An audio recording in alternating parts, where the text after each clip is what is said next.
Uma complexa e inédita operação cibernética, levada a cabo por unidades especializadas ucranianas, poderá ter alterado as regras da guerra eletrônica e de inteligência no atual conflito. De acordo com informações avançadas pelo jornal Times, as forças ucranianas terão conseguido obter as coordenadas geográficas precisas de milhares de instalações militares russas. O sucesso desta ação deveu-se à exploração direta de vulnerabilidades críticas no sistema de registro da rede de internet por satélite Starlink. Através de uma estratégia de dissimulação, na qual os operacionais se fizeram passar por elementos do suporte técnico oficial, foi criado um canal na plataforma Telegram. Por este meio, os cibernistas extraíram gradualmente dados de utilizadores e localizações de GPS, reunindo informações detalhadas sobre mais de 2.600 terminais de comunicação. Estes dispositivos eram utilizados pelas forças russas para a coordenação de unidades na linha da frente, operação de frentes de combate e pilotagem de drones. O contexto desta infiltração digital aponta para um impacto direto no terreno de batalha, uma vez que os dados obtidos permitiram a identificação de postos de comando, abrigos e centros logísticos inimigos, resultando inclusive na diminuição da intensidade dos ataques russos em determinadas áreas geográficas. Adicionalmente, registraram-se invasões digitais em contas de correio eletrônico russas e buscas focadas em infraestruturas defensivas situadas na retaguarda, consolidando um cenário onde a guerra digital assume contornos de armamento estratégico convencional. Paralelamente aos confrontos no ciberespaço, a Península da Crimeia e outras regiões estratégicas enfrentam uma vaga de ataques físicos sistemáticos dirigidos contra a logística militar russa. Na Crimeia ocupada, uma série de explosões de forte intensidade atingiu comboios de carga em pleno movimento, destruindo locomotivas e carruagens-tanque destinadas ao reabastecimento de combustível e equipamento militar. Na localidade de Armiansk, o edifício do Serviço Federal de Segurança da Federação Russa, o FSB, foi alvo de um impacto direto que causou danos significativos na estrutura ligada aos serviços secretos russos. Embora as autoridades de ocupação locais mantenham o silêncio institucional sobre a escala exata dos prejuízos materiais, os dados partilhados por canais de monitorização e os registros visuais confirmam a destruição substancial. Especialistas indicam que este aumento substancial de ataques nas últimas semanas demonstra um esforço contínuo e planeado para paralisar as rotas de abastecimento que sustentam as capacidades de combate russas nos territórios ocupados, transformando os nós de transporte nos alvos prioritários das forças de defesa. Esta dinâmica de ataques de longo alcance estendeu-se também ao território continental da Federação Russa, alcançando as proximidades da capital do país. Na madrugada de quinta-feira, dia 7 de maio, várias regiões russas foram surpreendidas por um ataque massivo com veículos aéreos não tripulados, ativando de emergência os sistemas de defesa antiaérea. A situação de maior tensão operacional registrou-se na região de Moscovo, mais especificamente em Narofominsk, onde os residentes locais relataram múltiplas explosões e a circulação de aeronaves militares. O alvo principal nesta área foi o complexo de produção e logística Nara, uma infraestrutura crítica do Ministério da Defesa da Rússia que abrange uma área superior a 180 hectares no interior de uma cidade militar. Este centro automatizado cumpre as funções de armazenamento, processamento e distribuição de carga militar para o abastecimento direto das frentes de combate, sendo classificado como um alvo de elevado valor estratégico. Apesar de as agências oficiais do governo russo terem declarado que todos os drones foram neutralizados pelas defesas locais, os relatórios e registros subsequentes na zona afetada demonstraram um cenário complexo, caracterizado por um forte contingente de serviços de emergência e pelo reforço do patrulhamento terrestre.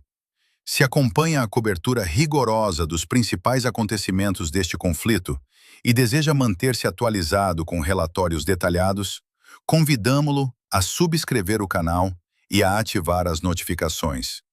No núcleo dos acontecimentos operacionais na linha da frente, a atividade de artilharia e a recuperação de material bélico assumem um papel central na estratégia de desgaste. No setor de Kupiansk, as forças ucranianas utilizam ativamente armamento capturado às forças russas como troféus de guerra, incluindo uma peça de artilharia do modelo D-30 de calibre 122 mm. Este obuseiro específico, originalmente posicionado na região russa de Kursk, foi integrado nas operações e já efetuou múltiplos disparos contra as posições dos seus antigos proprietários. De acordo com os militares da Brigada Karadag da Guarda Nacional, que opera nesta direção geográfica há mais de um ano, o equipamento requereu reparações após sofrer danos por fogo inimigo, mas destaca-se pela precisão e cadência de tiro. A rotina dos artilheiros é marcada por ordens rápidas de combate sempre que são detectadas movimentações ou vagas de assalto, tendo como alvos principais as concentrações de infantaria inimiga e o uso recente de motociclos por parte das forças de assalto russas. O trabalho técnico exige um rigor extremo, onde a quantidade de pólvora utilizada nos projéteis é pesada ao grama pela tripulação para garantir a consistência e o alcance exato dos disparos em linha reta, evitando variações na trajetória balística. O ambiente de combate nesta região evidencia a coexistência de tecnologias de diferentes épocas, onde peças de artilharia desenvolvidas nas décadas de 1940 e 1980 operam em simultâneo com sistemas de vigilância modernos e drones fabricados em 2026. Os operadores militares relatam que a guerra contemporânea se tornou estritamente tecnológica, eliminando as táticas do passado que envolviam o posicionamento manual de canhões pesados em campo aberto, sem monitorização constante. A maior ameaça diária provém da densa cobertura do espaço aéreo por aeronaves não tripuladas de vigilância e de ataque do exército russo, como os drones FPV e os sistemas Lancet, que caçam ativamente as posições de tiro ucranianas e tentam interromper as suas rotas logísticas. Esta constante pressão aérea obriga as guarnições a manterem-se camufladas e a monitorizarem o céu de forma ininterrupta, tanto durante os períodos de operação do armamento como nos deslocamentos terrestres. Em paralelo, na própria cidade de Kupiansk, persistem pequenos grupos de soldados russos remanescentes de operações de contraofensiva anteriores, os quais se refugiam em caves de edifícios residenciais danificados nas proximidades do hospital civil, sendo localizados através da monitorização de drones russos que tentam efetuar a entrega de suprimentos nestes pontos isolados.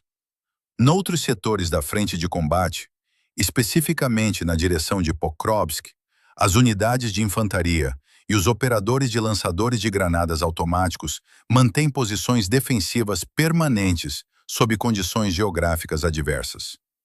Ao contrário de setores urbanizados, o terreno nesta área é composto maioritariamente por campos abertos e linhas de árvores, o que obriga os militares a realizar trabalhos contínuos de fortificação e escavação subterrânea para garantir a sobrevivência e a proteção contra o fogo inimigo.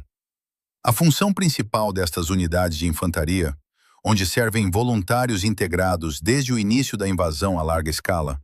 consiste em fornecer apoio de fogo essencial para permitir a entrada e a retirada segura das tropas terrestres nas zonas de confronto direto. Os relatos operacionais indicam que o equipamento militar sofre um desgaste acelerado devido à acumulação de poeira, areia e à operação contínua sem interrupções. Nestas posições avançadas, a proximidade das forças russas atinge por vezes distâncias mínimas, com registros de lançamentos de granadas diretamente contra os abrigos ucranianos. Nestas situações críticas, A coordenação com os operadores de drones de reconhecimento revela-se vital para localizar e neutralizar os elementos de assalto e os batedores infiltrados que tentam reportar as posições e o número exato de tropas das forças de defesa. A situação humanitária e estrutural nas localidades próximas da linha de demarcação reflete o impacto severo e prolongado dos combates e dos bombardeamentos aéreos sistemáticos. Na cidade de Orikhiv, a destruição de bairros residenciais e de infraestruturas civis transformou áreas anteriormente povoadas em zonas de exclusão, marcadas por estradas arruinadas e edifícios habitacionais completamente colapsados. O espaço aéreo sobre a cidade é frequentemente utilizado pela aviação militar russa, que executa manobras e manuseia bombas guiadas contra alvos na região, demonstrando uma superioridade aérea que agrava as condições de segurança no terreno. A circulação na cidade tornou-se altamente perigosa devido à presença constante de munições e de tecnologia de combate, incluindo cabos de fibra ótica de veículos aéreos não tripulados que cobrem as ruas e os pátios residenciais. Estes drones específicos de fibra ótica diferem dos modelos analógicos convencionais pela capacidade de operar eficazmente, mesmo sob condições meteorológicas adversas, como nevoeiro denso, o que anula as janelas temporárias de segurança que as más condições climatéricas anteriormente proporcionavam à população e aos militares. Apesar das ordens oficiais de evacuação emitidas pelas autoridades governamentais, cerca de 500 civis recusam-se a abandonar a cidade de Orikhiv, alegando motivos que variam entre o forte vínculo às suas habitações, patologias graves ou limitações físicas severas que impedem a deslocação para outras regiões. O cotidiano nesta localidade está condicionado pela interrupção total dos serviços básicos essenciais, uma vez que os estabelecimentos comerciais e as farmácias se encontram encerrados há longo período e a sucursal local dos serviços de correios suspendeu as operações recentemente. Não existem comunicações móveis ativas na cidade, o que isola os residentes e obriga os familiares na retaguarda a recorrerem a canais indiretos para obter informações sobre o estado dos sobreviventes. O abastecimento de água e a gestão da segurança mínima são assegurados por um contingente reduzido de funcionários dos serviços públicos municipais e pelas forças policiais locais, visto que as unidades do Serviço Estatal de Emergência já não operam de forma permanente no território, devido à destruição das redes e redes antidrone de proteção dos veículos de socorro. Os riscos para os habitantes locais são exponenciados pelo uso direto de armamento de precisão contra alvos civis e infraestruturas de apoio humanitário. Uma vez por mês, os residentes enfrentam o perigo de se deslocarem até ao Centro de Resiliência Local para a recolha de reformas e pensões de velhice, muitas vezes utilizando bicicletas como meio de transporte, em trajetos vulneráveis ao fogo de estilhaços e a ataques diretos com explosivos. Relatos no terreno confirmam que as forças russas começaram a lançar minas antitanque e outros engenhos explosivos diretamente nos quintais e nas portas das habitações civis a partir de aeronaves não tripuladas, a uma distância de aproximadamente 10 quilômetros das posições fortificadas inimigas. Esta pressão militar contínua, exercida por blindados, artilharia pesada e drones, resulta no desgaste diário e na destruição gradual de arruamentos inteiros, embora os serviços municipais e as chefias comunitárias locais mantenham a presença administrativa na tentativa de gerir a subsistência da população residente no interior dos abrigos subterrâneos.